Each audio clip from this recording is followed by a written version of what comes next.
이런 말씀이 있습니다. 누가 너를 구별하였느냐? 누가 우리를 구별했어요? 하나님의 백성으로? 하나님께서 그리스도 안에서 창세전부터 우리를 택하셨죠. 누가 너를 구별하느냐? 내게 있는 것 중에 받지 아니한 것이 무엇이뇨?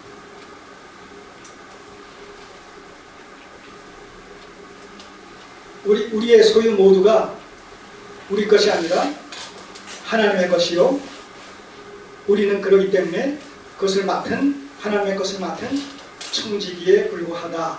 바로 그런 의미가 여기 담겨있지 않겠습니까? 내게 있는 것 중에 받지 아니하는 것이 무엇이며, 우리의 자녀들은 어때요? 우리가 낳잖아요. 하나님께서 선물로 주셨다는 대선물. 그 어느 것도 우리의 힘과 능으로 되어진 것이 아니라는 것이죠. 금도 은도 다 하나님의 것이라는 것. 세상이 다 하나님께 속해 있다는 것. 만물이 그에게서 나고 그로 말미암고 그에게로 돌아간다는 것이죠. 여러분, 이 청지기 의식을 우리가 철저히 각인시켜야 돼요. 자, 그렇기 때문에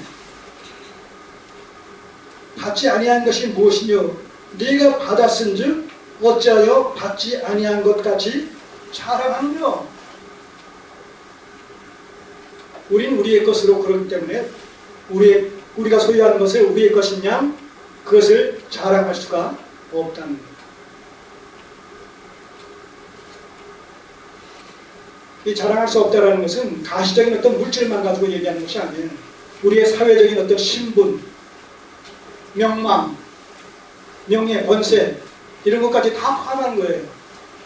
그 어떤 것도 하나님으로 말미암아지지 않은 것이 없기 때문에 우리는 그것으로 자랑할 수가 없다는 것이죠. 구원까지도 뭐라고 얘기해요? 믿음으로 말미암아 주신, 은혜로 주신 선물이기 때문에, 왜 믿음으로 주신 선물이냐라고 했을 때 자랑하지 못하게 하시기 위해서, 오직 하나님께 모든 감사와 찬양과 영광을 돌려드리게 하기 위해서 구원까지도 믿음으로 은혜로 말미암아 선물로 주셨다는 것이죠. 오늘 다시 한번 이 말씀을 통해서 11조 규례 준수와 관련해서 우리의 신분이, 우리의 정체성이 하나님의 청지기다, 하나님의 관리인이다 라는 사실을 우선적으로 재정립하셨으면 좋겠습니다. 자, 또한 세 번째, 이 11조의 의의가 뭐냐라고 했을 때, 11조로 드린 각종 토산물을 분깃이 없는 레위인들과 고아와 과부와 객들과 함께 나눔으로 구원을 공동체적으로 소유해 누린다는 구속사적인 의미가 담겨있다. 자, 특별히 이 부분과 관련해서 그 신명기 14장을 한번 보세요.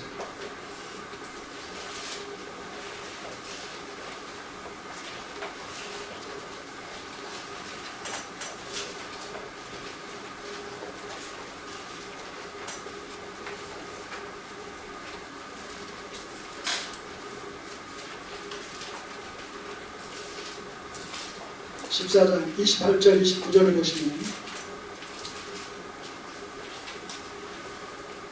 28절 29절 매 3년 끝에 그 해 소산의 10분의 1을 다 내어 네 성읍에 저축하여 너희 중에 분깃이나 기업이 없는 레위인과, 그러니까 이 11조의 1차적인 목적은 그 용도면에서 분깃이 없는, 자, 이스라엘의 12지파가 가나안 땅에 들어가서 땅을 분배받을 때에 11지파는 다 분배받았지만 한 지파, 레위 지파는 제외됐어요.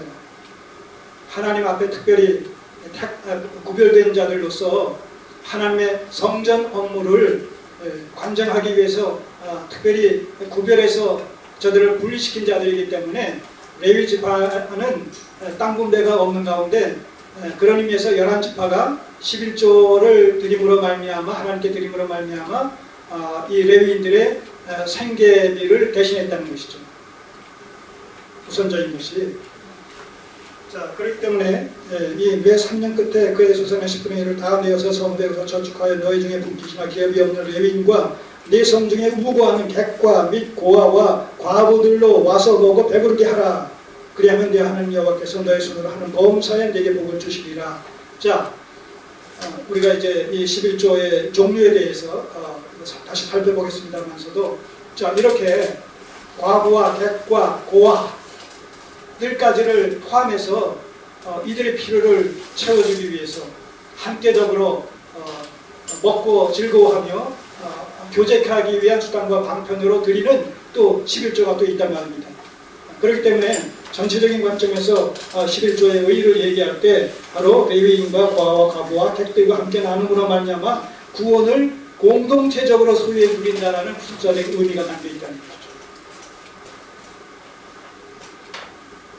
이 11조 외에도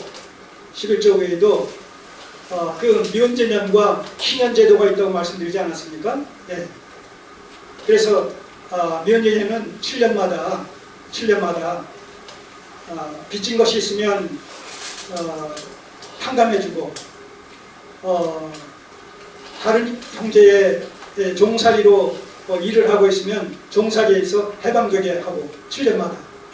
그리고 희년제도는 50년마다 하는데 50년마다 희년제도를 통해 가지고 희년이 돌아오게 되면 경제적인 여러 가지 변동사항으로 말미암아 분배받은 땅을 불가피하게 남에게 팔 수밖에 없는 상황 속에서 형제들에게 동족들에게 희년이 되면 그 땅을 다시 원래 원주인에게 돌려주는 거예요. 돌려받는 거예요.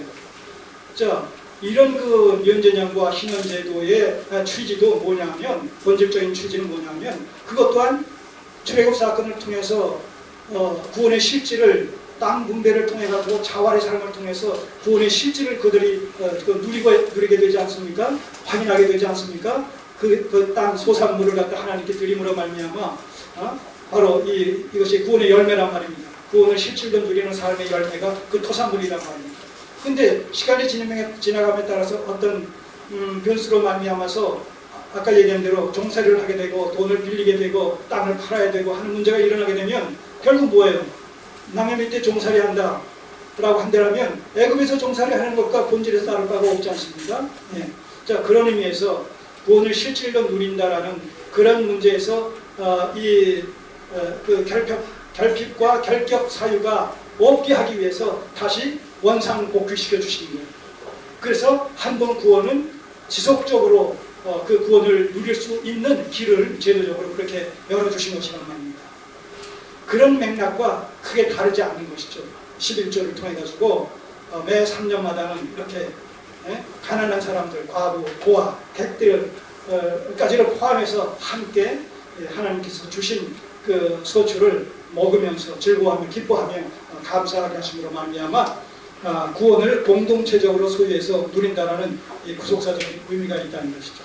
자, 그렇다면 11조의 규례의 종류가 그 몇 가지냐라고 했을 때 첫째는 뭐예요? 매년 해마다 드리는 11조가 있단 말이죠. 매년 해마다 드리는 11조. 그 매년 해마다 드리는 11조는 첫째, 그 용도가 뭐냐? 레위인들의 생계비를 위해서. 레위인들의 생계비를 위해서. 그리고 그 레위인들이 받은 11조에서 또 11조를 제사장들의 생계를 위해서 드리게 되어 있습니다. 그러니까 제사장들의 생계를 위해서 드린 11조는 레위인들이 드리는 거예요. 레위인들이 받는 11조는 백성들이 드리는 거예요. 이게 첫 번째 그 11조 내용입니다. 백성들이 해마다 11조를 드리는데 1차적으로 레위인들의 생계를 위해서 성전 업무를 담당하고 있는 레위인들을 위해서. 그래, 그 레위인들은 백성들에게 받은 11지파 사람들에게 받은 그 11조를 11조를 또 떼서 제사장들의 생계비로 드립니다. 자, 그런가 하면 백성들이 해마다 드리는 11조가 또 한 번 있어요. 이거는 아까 얘기한 대로 레위인들과 또 이 백성들의 가족과 노비들이 함께 더불어서 성전에서 교제하고 또 만나서 먹고 즐기는 그 일을 위해서 드리는 11조가 또 있어요. 신명기 12장. 아까 얘기했죠? 신명기 12장.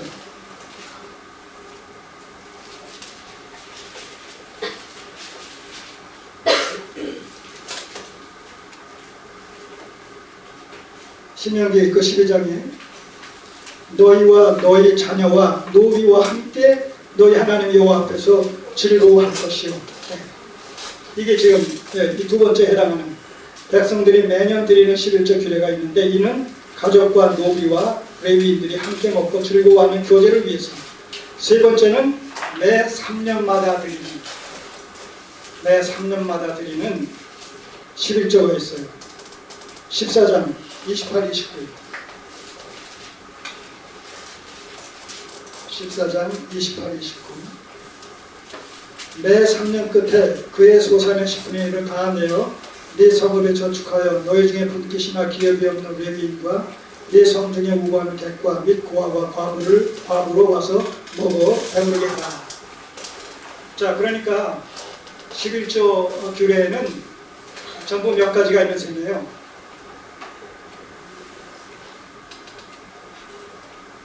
포괄적인 의미에서는 세 가지죠.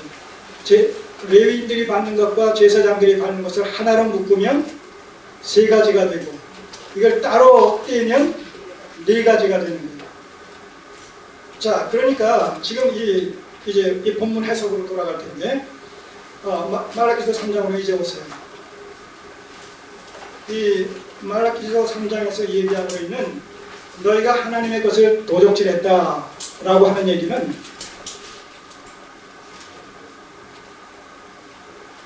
마땅히 드릴 이 세 종류 내지는 네 종류의 11조를 제대로 드리지 않았다. 제대로 드리지 않은 그것은 하나님의 소유를 착복한 것이나 편취한 것이기 때문에 결국 하나님의 것을 도적질했다라는 표현으로 하나님께서 간주하시는 것이죠. 그런 의미에서 10절에서 얘기하고 있는 온전한 11조를 드리라 라고 하는 얘기는 1차적으로 뭐예요? 이 세 종류 내지는 네 종류의 11조를 철저하게 지키라는 얘기예요. 준수해서 드려서 지키라.